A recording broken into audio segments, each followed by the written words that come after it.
Usually in these kind of events, always when I get to have a chance to speak about Planmeca 3D systems, we always speak about reliability of the systems, we speak about image quality, usability, and the benefits that the system brings to the customers. But now I'm really happy to speak about one of the hottest topics there is about 3D imaging at the moment, and that is ultra low dose imaging, which is a brand new imaging protocol developed by Planmeca. In short, this basically means that we are able to do 3D, three-dimensional imaging with same dose as panoramic 2D imaging. The dose might even be less than in 2D panoramic imaging. Our software department has been really busy for the past 4 months developing this new super intelligent reconstruction algorithm. When we take this three-dimensional image, we capture slices around the patient.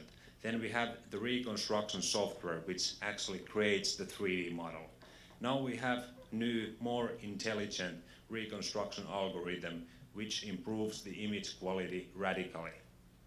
Of course, in the past, all the time, all competitors have been able to reduce the radiation dose.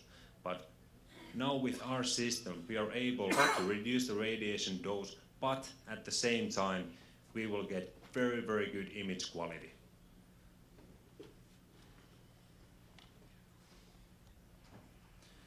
I have some sample cases here taken with our different 3D models. Here we have ProMax 3D mid, a volume size of 20 × 17, voxel size 0.3 and 0.6, and effective patient dose 14.7. As we saw in Jonathan's presentation, one panoramic image usually about 7 microsieverts. Here it's only 14. And it's a full 3D image, full skull view. One sample with the 0.6 micron voxel size. I wonder if you can see. We have a couple of stations, by the way, in the dining area. We can have a closer look at these ultra low dose images. Here's with the 300. You can actually see a little bit of a resolution difference. One big benefit of our ultra low dose imaging is that the radiation is not tied to the voxel size. We can even use this ultra low dose imaging in high definition imaging, which creates 0.15 millimeter voxels. And of course, with ProMax, naturally, there are several different volume sizes. So all of those affect the eventual radiation dose for the patient. Another case taken with ProMax 3D Max, we have, this is also full skull, a diameter 23 centimeters and the height is 16 with voxel size of 0.6 and effective dose 21 microsieverts. What did you say, Jonathan? How many days background radiation would it be? 21? Maybe how many days of background radiation? I think it would be 5, 6. Around. Okay, but I think it should be close to 6 days background radiation, what we get every day.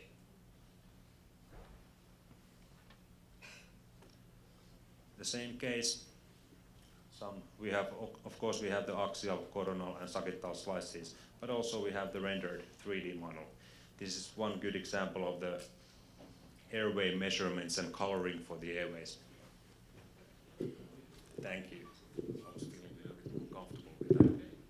Okay, this is much better.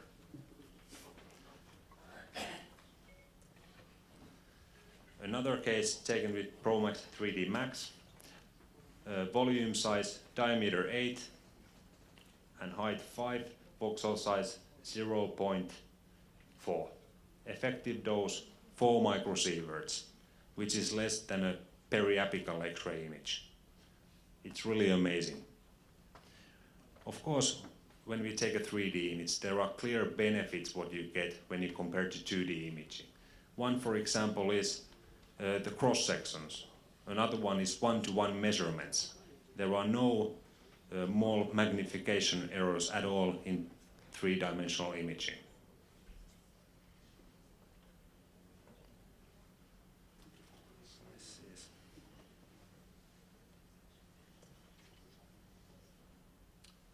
Again, one orthodontic case, ProMax 3D Classic, voxels effective patient dose 7.9 microsieverts, which is very similar to a panoramic one. And the interesting thing about this ultra low dose mode, if you have a look at these exposure parameters, we are using 90 kV and we use only 1 milliamp. Traditionally, we have been using maybe 7, 8, 9 milliamps, but now we drop down the milliamp drastically.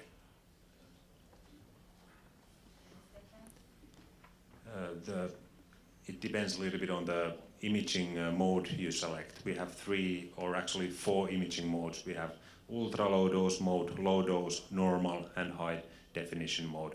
So it depends on the rotation angle and the frames it captures. But the actual exposure time with this should be less than 4 seconds.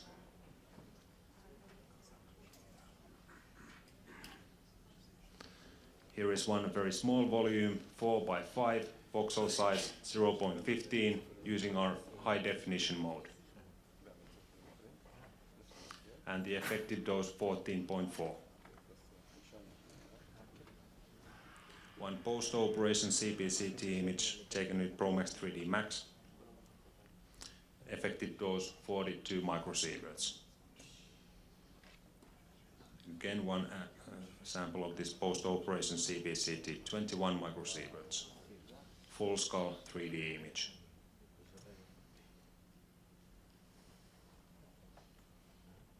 Another one, full skull 0.16 voxel size. The best thing about this ultra low dose mode is that, of course, when you reduce the radiation very much, it also reduces the image quality to some extent.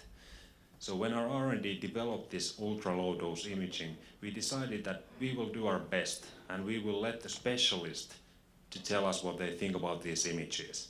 And this feedback, for example, what we have got from Tampere, which is the 3rd largest city in Helsinki, Finland, and from University Hospital, they have already changed their imaging protocols completely.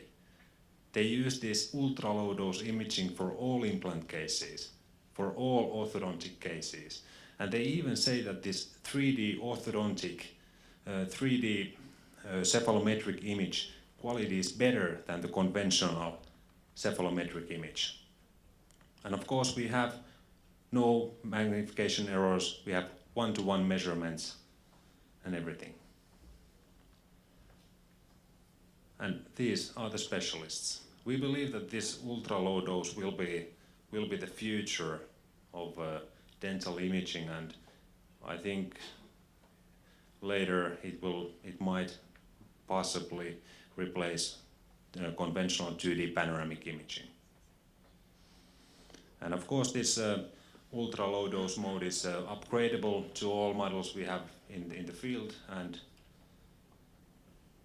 here they are, compatible with all of our 5 3D models. Yes, please. Do you change the binning on such a low dose? Excuse me? Do you change the binning? The binning is about the voxel size. It depends again on the imaging mode you use.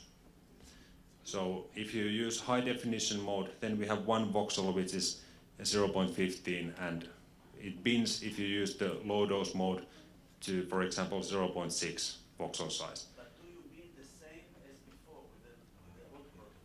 The binning is the same. It's a new filtering system, hardware, and this new reconstruction algorithm. Would you have any other? We almost had one hand up, but not quite. Yes, please. Can you elaborate on how does it affect the artifacts that you get, especially in that case that you show a post-op for this one? If you see that not in a 3D reconstruction,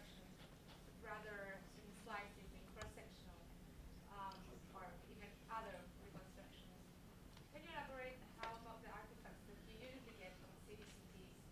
Is this ultra low dose capable of filtering them out? We could actually have a closer look at these cases, what we have, but I believe that it's around the same level. But Jonathan, do you have these ultra low dose images here on the computer? Let's have a look.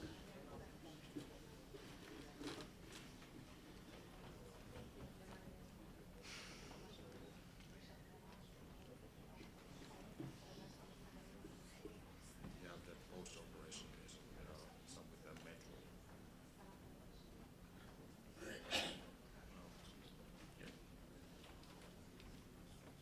This is the same case Maybe as I'm this side. brightening up a little bit. It's a little dark over there. Yeah.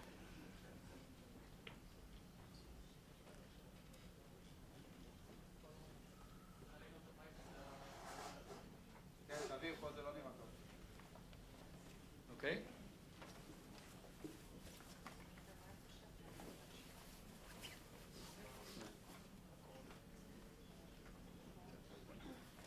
Can you do the same thing on the coronal slices, please? Thanks. Thank you.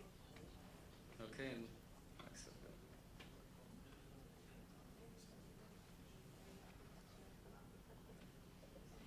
Thank you.